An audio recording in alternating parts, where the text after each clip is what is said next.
program-program taklif itu bukan beban. Harus disadarkan kepada mereka. Bagaimana kita menciptakan remaja-remaja kita ini, mereka ini semakin kuat Islamnya. Momen Ramadan ini bagaimana kita bisa menanamkan semangat keislamannya lebih kuat.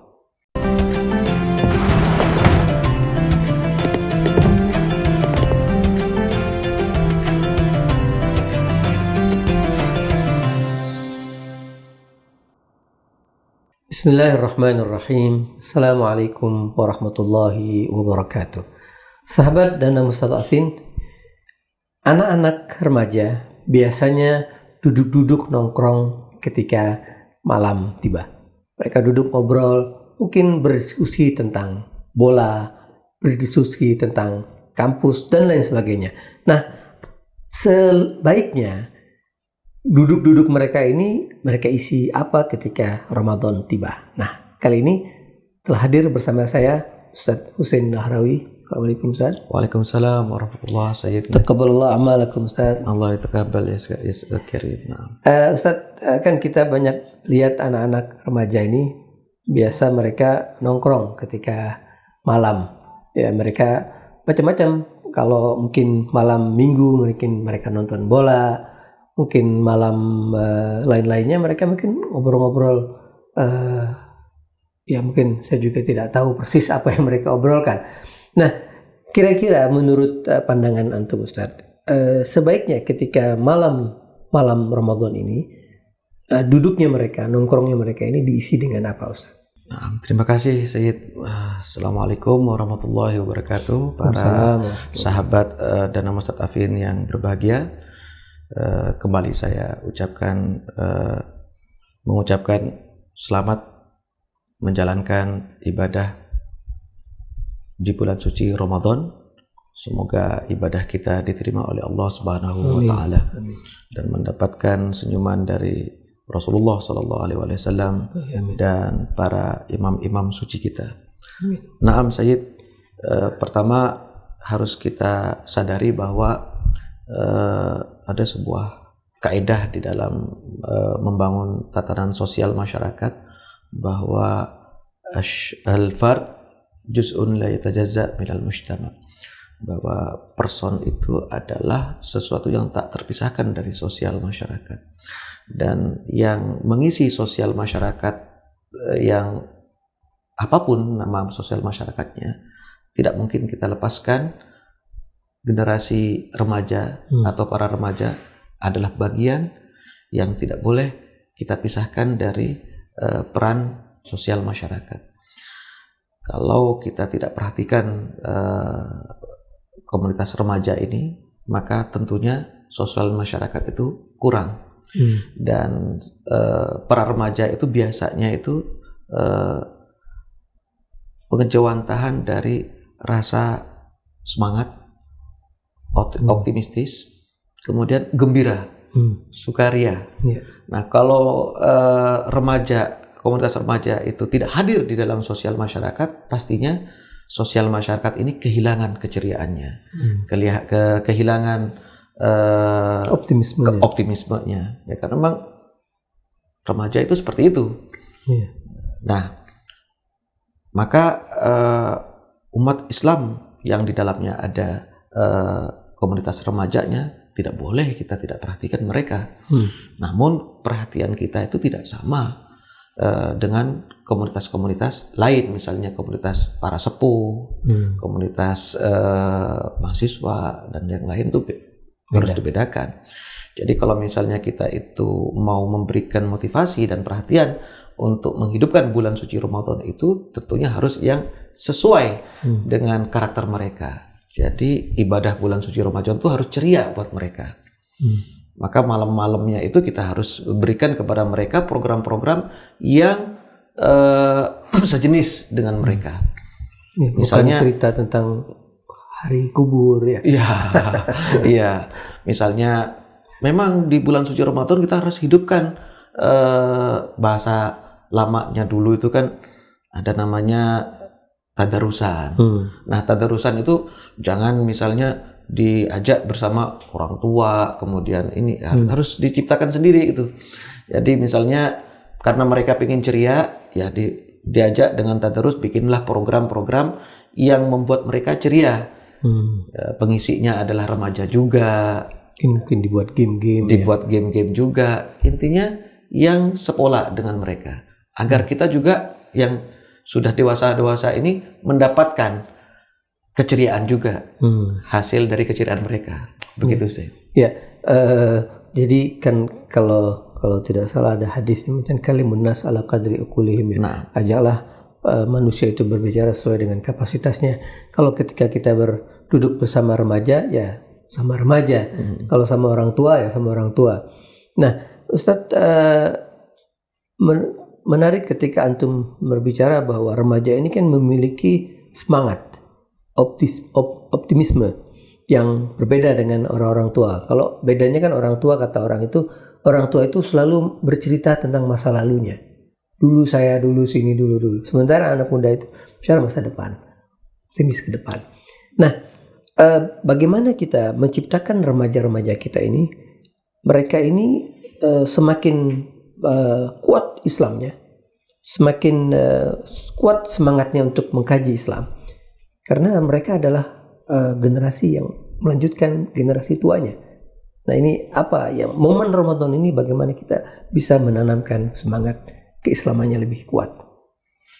Ya memang remaja ini masa transisi ya, antara usia dini, usia kecil kepada usia pemuda.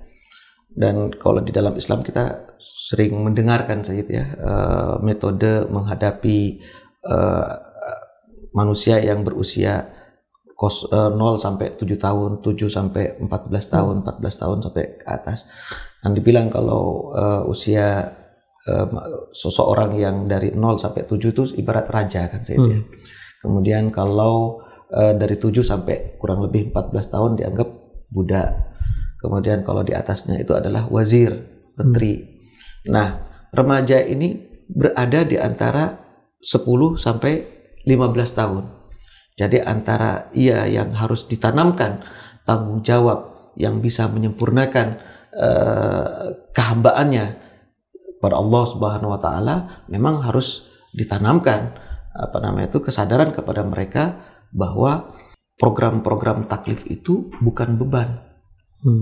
Harus disadarkan kepada mereka. Memang wajib, tapi kewajiban itu bukan beban.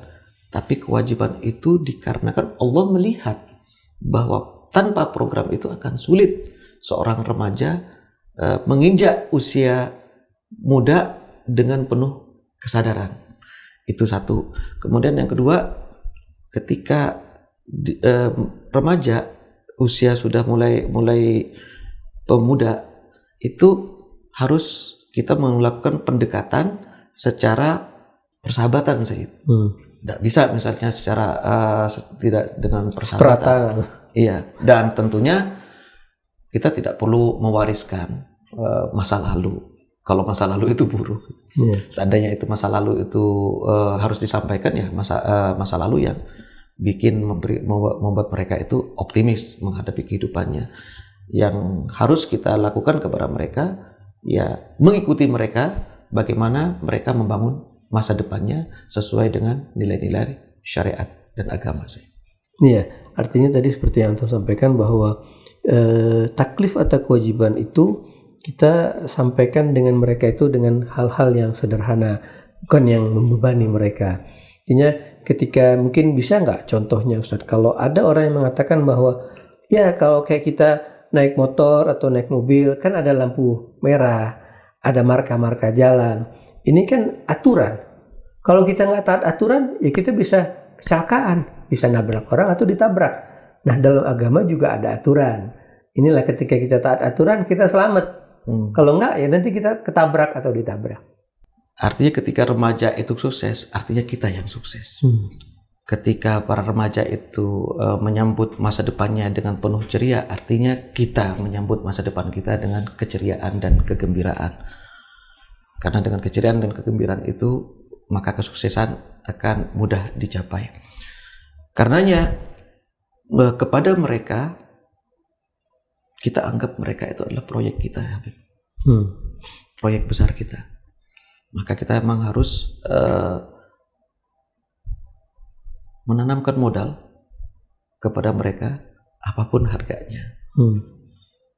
Dengan kita katakan bahwa taklif, ya, ibadah itu adalah sarana satu-satunya yang membuat mereka bahagia, kebahagiaan di dunia dan kebahagiaan di akhirat. Namun karena porsinya memang tidak boleh banyak, maka cukuplah kepada mereka diberikan pemahaman-pemahaman bahwa ibadah itu tidak harus banyak, tidak harus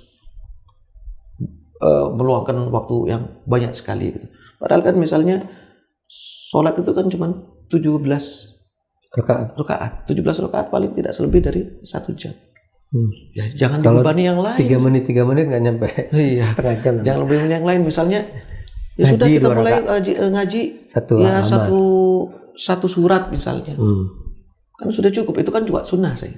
Tapi mengenalkan kepada mereka bahwa ini yang membuat kita itu akan kuat fitrah dan ruh kita. Ya, berarti yang ingin kita tekankan kepada remaja ini bahwa mereka ini sholatlah tepat waktu, contohnya ya. Dan sholat itu bukan yang wajib aja lah. Jangan nanti dikebeban, ayo sholat subuh, ada sholat sunnahnya, ada sholat malam. Kemudian mengaji jangan mengaji harus 1 bulan khatam 2 kali atau minimal setiap hari mengaji. Ada yang mampu 1 lembar ya 1 lembar, mampu 1 makro. Terus artinya dari sejak dini remaja-remaja kita itu mereka sudah terbiasa dengan agama. Mereka sudah terbiasa untuk menghadiri kajian-kajian. Mereka sudah terbiasa untuk berdiskusi hal-hal yang sifatnya memotivasi mereka untuk beribadah. Sehingga mereka ketika sudah sampai tanggung jawab mungkin menikah, mereka akan mengajarkan apa yang mereka dapatkan kepada keluarga mereka. Naam Sayyid. Kita alhamdulillah di bulan Ramadan ini ada beberapa kegiatan Sayyid ya. Misalnya di beberapa tempat ada pesantren-pesantren ya, kita buat pesantren Ramadan Sayyid, yang difokuskan untuk para remaja. Nah, memang ini bisa menjadi motivasi kepada mereka untuk kita kenalkan nilai-nilai agama. Tapi yang seperti antum sampaikan, jangan membuat program-program yang membuat mereka jenuh. Ya sudahlah, kalau misalnya kita itu mau bicara tentang pentingnya ibadah, tidak boleh lebih dari 30 menit misalnya. Kalau terlalu panjang itu mereka juga akan dengarkan. Nah, misalnya kita bicara akhlak, ya disampaikan saat main-main juga. Jadi intinya mereka hadir di majelis, tapi yang tidak membebani mereka. Namun pesannya itu sudah sampai kepada mereka. Tidak harus dirasakan sekarang harus jadi ulama misalnya, jadi hamba Allah yang luar biasa begitu. Kadang nantinya itu akan mereka rasakan, oh seperti ini. Kadang-kadang ya kita juga sering Said ya, bahwa apa yang kita alami 30 tahun yang lalu itu masih terkenang sampai sekarang. Betul. Dan itu sebenarnya berprosesnya di situ Said. Sehingga kalau kita sadar dengan potensi remaja dan tahu porsi dan kapasitas remaja, maka kita akan memberikan tanggung jawab dan program-program kepada mereka sesuai masa keremajaannya. Ya, ini menarik Ustadz, ketika antum tadi menceritakan bahwa antum ada program-program pesantren di bulan Ramadan ini. Nah, kira-kira itu program dia menitik beratkan kepada aspek apa saja, kemudian dia durasinya berapa lama tuh Ustadz? Ya, kita memberikan program itu tidak lebih dari 3 hari sih. Karena memang kita sadar bahwa mereka punya banyak program dan di bulan Ramadan mereka masih aktif belajar, sekolah-sekolah belum libur, sehingga kita manfaatkan beberapa waktu yang misalnya waktu libur mereka di hari Sabtu dan di hari akhir Jumat, Sabtu dan Minggu. Nah, itulah yang kita manfaatkan. Kemudian program yang diberikan kepada mereka juga kita tidak mengharapkan sangat padat begitu Sayyid. Yang penting mereka hadir di tempat itu, mereka tahu siapa temannya yang harus dijalankan. Teman memiliki teman baru, ya kan. Kemudian tahu bahwa misi dia hidup tuh apa, tujuan dia hidup tuh apa. Nah itu kemudian program-programnya ya tidak memberatkan mereka. Cukup program pesantren Ramadan itu menjadi pemantik, menjadi pemantik bahwa nanti kalian tuh seperti ini. Sehingga kalau memang mereka itu mendapatkan kesadaran, mereka akan mencari sendiri pengajiannya Sayyid. Mereka akan cari sendiri Al-Qur'annya. Mereka akan baca, beribadah sendiri. Kalau mereka merasakan, oh iya ya, ibadah itu sebenarnya bukan beban. Ibadah ini sebenarnya adalah penghormatan dan pemuliaan Allah kepada kita, supaya kita menjadi lebih sempurna dan lebih sempurna lagi. Kalau itu dirasakan oleh anak muda Sayyid, dengan program-program yang sesuai dengan mereka, insya Allah kita akan mendapatkan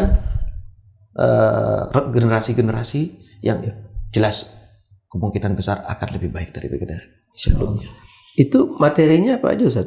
Fikih, apa aja materi-materi di dalam pesantren kilat itu? Tentunya yang paling penting sebagaimana yang diajarkan oleh hadis ya, bahwa talabul ilmi faridah ala kulli muslimin wa muslimatin, yang dimaksud kewajiban untuk mencari ilmu itu ulama sepakat 3 Sayyid. Yang pertama ilmu akidah, kemudian ilmu fiqh dan ilmu akhlak. Karena 3-tiganya inilah yang langsung berhubungan dengan Allah Subhanahu wa taala. Ilmu akidah misalnya bahas masalah tauhid. Ilmu fikih bahas program apa yang harus dilaksanakan untuk mentauhidkan, mengesahkan Allah. Kemudian bagaimana mengatur dan mengendalikan hati untuk selalu fokus kepada Allah Subhanahu wa taala. Itu kan ilmu akhlak, dan itulah yang pesantren Ramadan itu kita titik beratkan di tiga tema itu Sayyid. Ya tentunya dengan pendekatan yang lebih fun, yang lebih ceria, dan alhamdulillah ustadzah-ustadzahnya itu punya kapasitas yang mumpuni, punya jam terbang cukup tinggi. Kita berdoa dan minta doa kepada antum Sayyid dan pada para sahabat Dana Ustadz Afin, mudah-mudahan acara ini berjalan sukses dan mendapatkan hasil yang kita harapkan, menciptakan generasi masa depan yang lebih tangguh, yang lebih sadar akan taklifnya, akan penghambanya kepada Allah Subhanahu wa taala. Nah, insyaallah.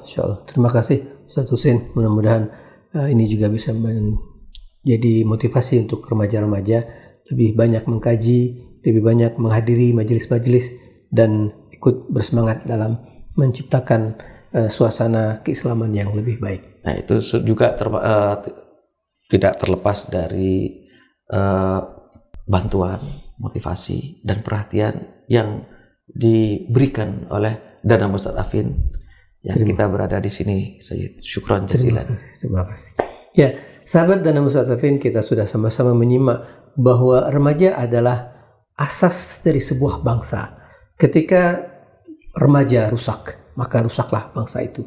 Ketika remaja itu baik, maka baiklah bangsa itu. Oleh karena itu, kita ingin bangsa kita sehat, bangsa kita maju, maka buatlah remaja-remajanya sehat dan buatlah remaja-remajanya maju.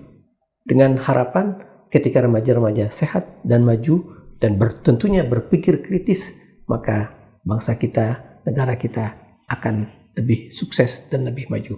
Terima kasih. Wassalamualaikum warahmatullahi wabarakatuh.